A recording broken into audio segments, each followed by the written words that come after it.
Chapter 2: Worship, Fear, and the Great Divide. From the book God is the Quantum Field, Rewriting the Name of the Divine Through Energy, Entanglement, and Awareness. Introduction. When reverence became separation. Once, worship was the soul's natural trembling in the presence of what could not be named. It was not submission, it was not fear. It was the body remembering its connection to all that is. But something changed. Worship was institutionalized, fear was theologized, and the divine, once everywhere, was relocated to elsewhere. What was once felt as belonging was turned into a system of distance. We were taught that God was above us, and that fear was the proper posture before him. This is the Great Divide, the fracture that severed the field into heaven and earth, the soul into sinner and saved, and God into love and wrath. This chapter will unravel how worship became fear, how reverence became obedience, and how the image of God was used to fracture the union between human and source. We will walk this remembering through 4 sacred lenses: history, science, philosophy, and spirit. History: how religion used fear to divide the human from the divine. In the earliest human societies, worship was not an act of groveling, it was participation. As Mircea Eliade explains in The Sacred and the Profane, ancient people saw all of life as saturated with sacred presence. Rituals were not bribes to appease angry gods. They were gestures of harmony, acts of resonance with the sacred patterns of nature. But as civilizations evolved into empires, the relationship with the divine shifted. Power required hierarchy, and hierarchy required fear. In Mesopotamia, divine kingship was born. The gods became rulers, and priests became intermediaries who managed divine access. In ancient Israel, as seen in the Old Testament, God became jealous, punitive, exclusive. Worship of other deities was not just heresy, it was treason. As Reza Aslan writes in God, A Human History, this personalization and politicization of God turned reverence into obedience. Later, with the rise of Christianity, worship became deeply entangled with fear-based salvation. As Elaine Pagels explores in The Origin of Satan, the early church promoted the binary of saved versus damned, making eternal punishment the backdrop of human life. Fear of the Lord became synonymous with holiness, but this was not the awe of oneness. It was the fear of abandonment, exile, and hell. What emerged was a theology where God was distant, accessed only through worship, sacrifice, and submission. And in that fracture, the field was forgotten. Science: what fear does to the body, and what awe always was. For the body knows the difference between awe and fear. Fear, according to neuroscience, activates the amygdala, the brain's survival center. It prepares the body to fight, flee, or freeze. It contracts blood vessels, raises cortisol, and narrows focus. This is useful when danger is real. But in religious systems, fear was sustained indefinitely. Fear of hell, fear of punishment, fear of being unworthy in the eyes of God. As Bessel van der Kolk explains in The Body Keeps the Score, chronic fear disconnects the body from presence. It silences intuition. It fractures identity. The spiritual consequence? We learn to dissociate from ourselves in order to feel holy. But awe, the state originally connected to reverence, does something very different. As Dr. Keltner reveals in Awe, the New Science of Everyday Wonder, awe activates the parasympathetic nervous system. It calms the body, expands perception, increases compassion, and dissolves the illusion of the separate self. Awe makes us feel part of the field. Fear makes us feel apart from it. Quantum physics affirms this.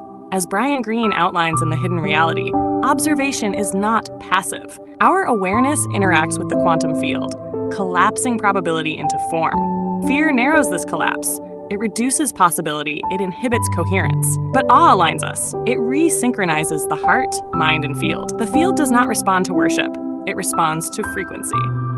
Fear was installed to control behavior, but awe was always the body's way of recognizing the divine as not other, but all. Philosophy: fear as a tool of thought, not truth. Philosophers from antiquity to modernity have wrestled with the relationship between fear and the sacred. The Greeks made offerings to avoid divine wrath. The Stoics, like Epictetus, rejected fear-based religion entirely, calling for inner discipline rather than appeasement. In medieval theology, thinkers like Anselm and Aquinas tried to rationalize worship as the moral duty of creation. But beneath the reasoning was always this: you are not worthy on your own. This philosophical framework created a God who was infinitely good, but conditionally loving. The human being was seen as broken, and fear was the appropriate response to that brokenness. As Simone Weil observed, God gave us the gift of being nothing. But this humility often mutated into self-erasure. Fear became not just emotional, but ontological, built into the very structure of how we were told to exist. Yet modern philosophy began to challenge this. Baruch Spinoza in Ethics famously wrote, "He who loves God cannot strive that God should love him in return." For Spinoza, God was not a being to worship, but the totality of nature itself. In our time, Alan Watts reframed the human condition entirely. In The Wisdom of Insecurity, he wrote, "To remain uncertain is to be intimate with the field."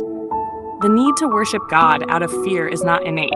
It is a philosophical artifact, a product of dualistic thinking. The truth is simpler. You are not separate.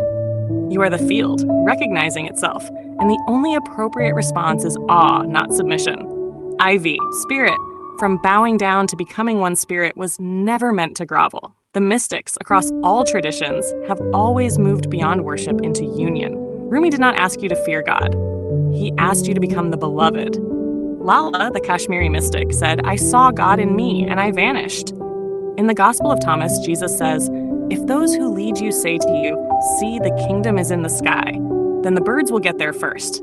If they say, 'It is in the sea,' then the fish will get there first. Rather, the kingdom is within you and it is outside you." This is not religion. This is fielded remembrance. The great spiritual teachers did not teach worship. They taught recognition. To bow before God is beautiful when it is born of love. But when it is born of fear, it is disconnection masquerading as devotion. The field does not ask for praise. It invites coherence. As Richard Rohr writes in The Universal Christ, God is not a being among other beings. God is being itself, and your being is in God.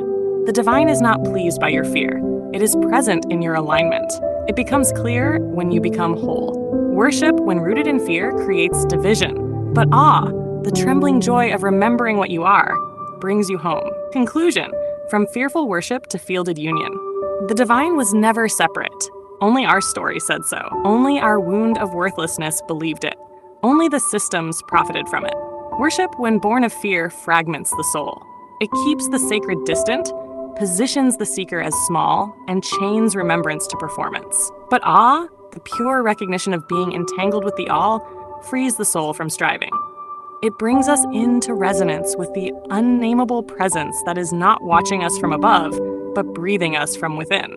This is the shift, from worship as appeasement to presence as alignment, from the fear of God to the being of God. You are not here to tremble beneath a throne. You are here to awaken as a frequency in the living field of the infinite. Fear divides. Awe unites. The choice was never between heaven and hell. It was always between separation and remembrance. And now in this age, you remember. Awakening questions. 1. Where did your fear of the divine originate? Your body, your culture, or your belief? 2. What version of God did you inherit, and what did it cost your ability to feel worthy? 3. How does awe feel in your body compared to fear, and which do you call holy? 4. What happens when you stop trying to worship God and begin to become the field? Final 4 lines. The field was never asking for your fear. It was waiting for your frequency. You do not belong to God. You are the presence through which God belongs to all.